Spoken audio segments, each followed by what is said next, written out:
my thoughts start to come down a bit. Because like I said, I perceive myself to be more on the sixth dimension consciousness. I don't believe I've even hit the threshold of 7 because not many of my thoughts, can even conceive of the 7th dimension and where he talks about many creators. But I'm going to go on and expound on a little bit and just share the information so we can see it. But 7 dimensions, many creators. What I get from that, that's a level of self to whereas you had mastery of self, mastery of thought, to whereas now you can not only occupy but maintain many planes and whole dimension. There is even a lot of geometry that's even drawn for 7th dimension. So that's just to show you how complex of a being that a 7th dimension being is. Okay, so let's move on. This is where David starts to talk about desire and where desire can manifest and create reality. So you see how multifaceted this person, this type of consciousness is, that from its desire, it's creating, not even from thought, just as it desires things, it can maintain. So this is where you're talking about, to me, like a maintaining God. This is where you've reached a level where you're maintaining worlds, you're maintaining universes, which we do now, but you're consciously doing it. Not from a subconscious level, but from a conscious level. You see, and as this is what we're talking about, because subconsciously, and we're talking about the most highest levels of our self, our inner self, is doing all 12 dimensions. Because we are everything. All is self. We are everything. But we're talking about where we're at consciously, what we can talk about and what we can remember. Okay? So a 7th dimension being or 7th dimension consciousness, he can consciously maintain universes, parallel dimensions. Okay? Let's move on.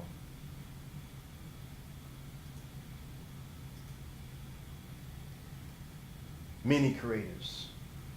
Okay, this is where this slide just makes me think of you don't identify. You've lost these identities. These identities doesn't even matter to you.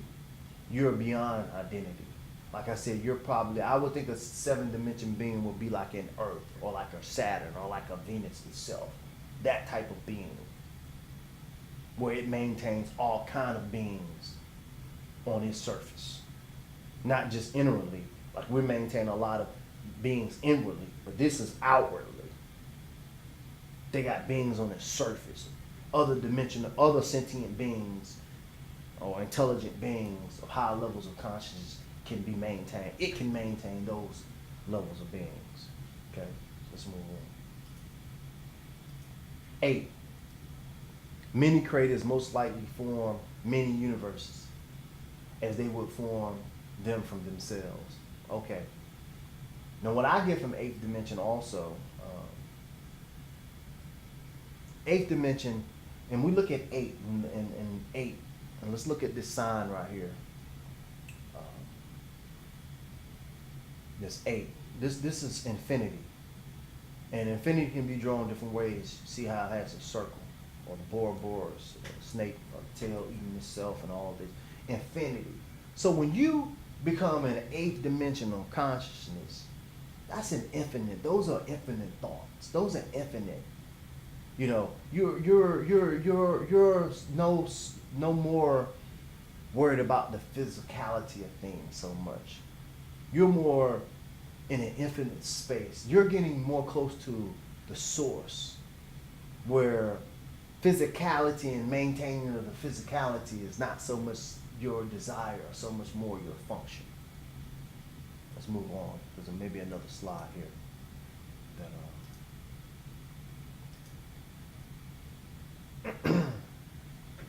and 8th dimensional being, see, an 8th dimensional being has control over all these different facets of the desire, the thought, the choice, the possibility, the event, and all the way down to experience. The eighth dimensional being has bypassed or moved past these physical desires, these physical what's what I would be looking for. He has moved past. He's in the infinite. His awareness is not so much of the awareness anymore. He's beyond the awareness consciousness. It's more of the I am. The I is before the am. But we'll go deeper into that later. That's going real deep. Let's move on. Eighth dimension and many universes. This is where, like I said, in order to maintain many infinite universes that are running parallel at the same time, your consciousness has to be at a point to where there's no instinct involved at all. Things just run flawless. The math is flawless. The systems are flawless. Everything is perpetual. Then you get into some high power, 8-core processing. Infinitely.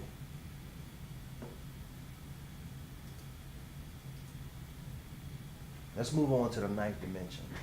See, I'm right on top of it. I'm there before I even got there. All that is. See, you see how we got all the different colors and how they all blended in and they all interlocked, interwoven. See, all that is consciousness. We are all that is.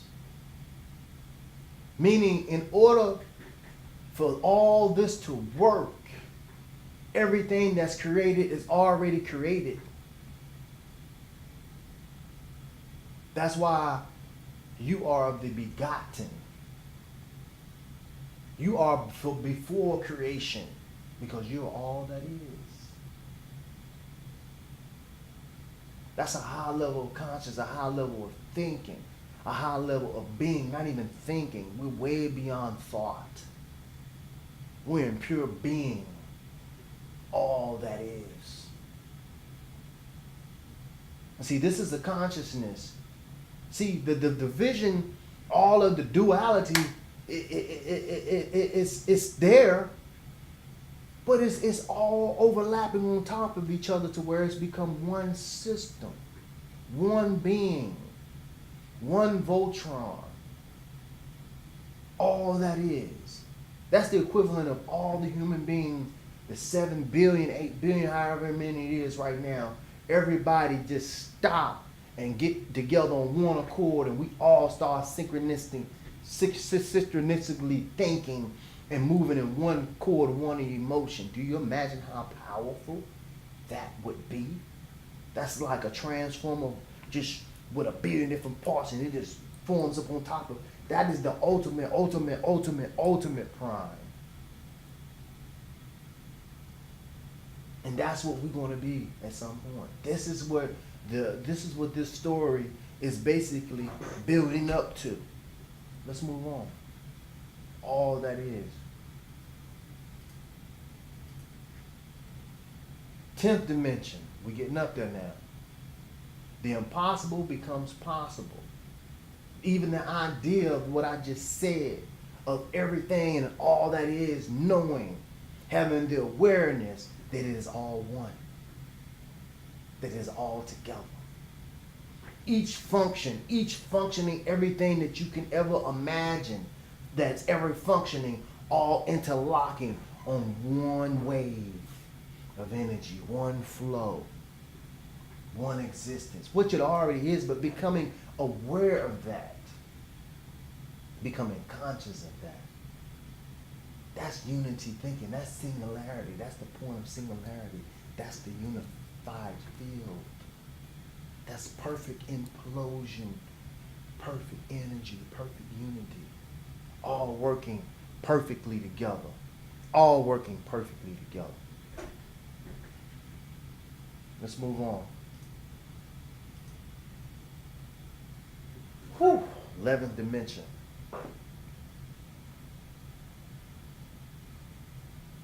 Beyond possibility. Beyond possibility. See, right here, this is where I disagree with David just a little bit. I don't disagree with him. I'm going to add to what he's saying. But this is where I would say this one as being nothingness. And what I mean by that is that the one, the all that is, the awareness, the I am, the consciousness that was there before the I am, was before creation.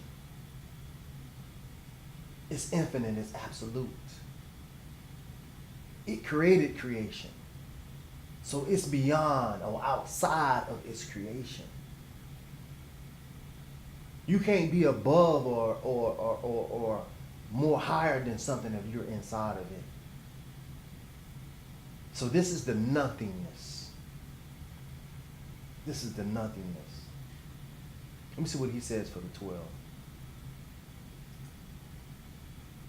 Right. I would agree.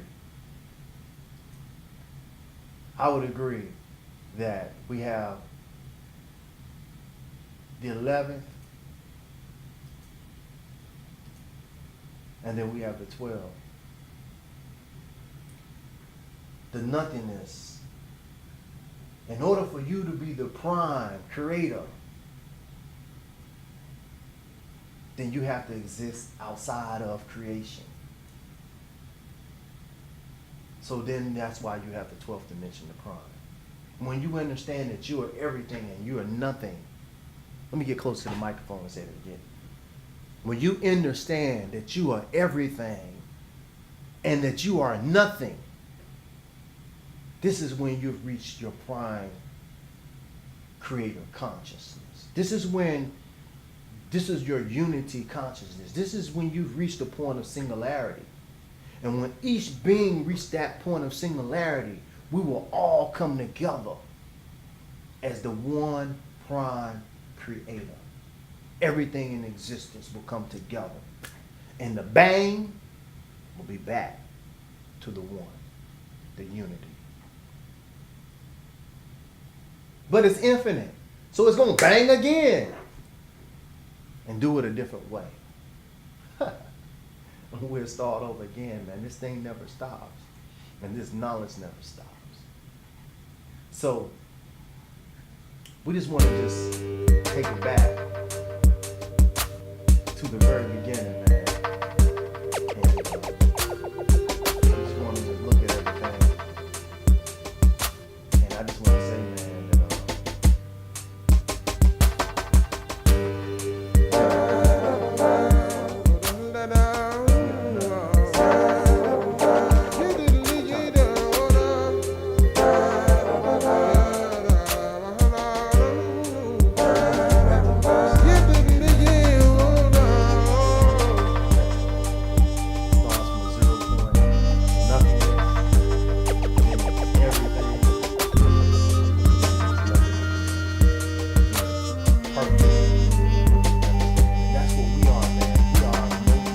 that multi-core, infinite consciousness, awareness. We have multi-layered bodies, multi-layered this, multi-layered that, and nothing all at the same time. And we went over a lot just in one video. And I may even have to break this video up in a few different parts. But this is the type of consciousness that we're evolving through. Because it was just 2 years ago, I didn't know any of this stuff. Nothing. Now I can teach it. That's how fast we're moving. That's the possibilities. That's what's possible. And I want to help us get there. This is my contribution to the world. As well as music, I'm bringing forth frequencies. I'm getting into ancient frequencies, ancient geometry. And I'm bringing forth this knowledge so that we can understand it, we can use it, it can be in a benefit, so that we won't be confused, that we can all start to come together and function as one. Stop this division, stop this dividing. But we have to divide a little bit, because things are dividing. So how do we balance that? We balance it through knowledge, wisdom, and understanding. The three parts, and bring it back to one. We got to bring everything back to one. And people ask me, man, how do you know all this stuff? Because I study from everybody. I don't discriminate. I don't not take information because it's coming from a white man. I don't not take the information because it's coming from a Chinese man. I don't not take information just because it's coming from a one man. Because I understand that we are all one man. We ain't even a man, we're one being. We're one, unity. And this is how we're going to sharpen each other. And this is how we're going to be able to start to create the projection that we want to create. And with that, I'm going to close out. I am 12. I am 3. I am 1. Everybody say, evolve, expand, and come together. Unity.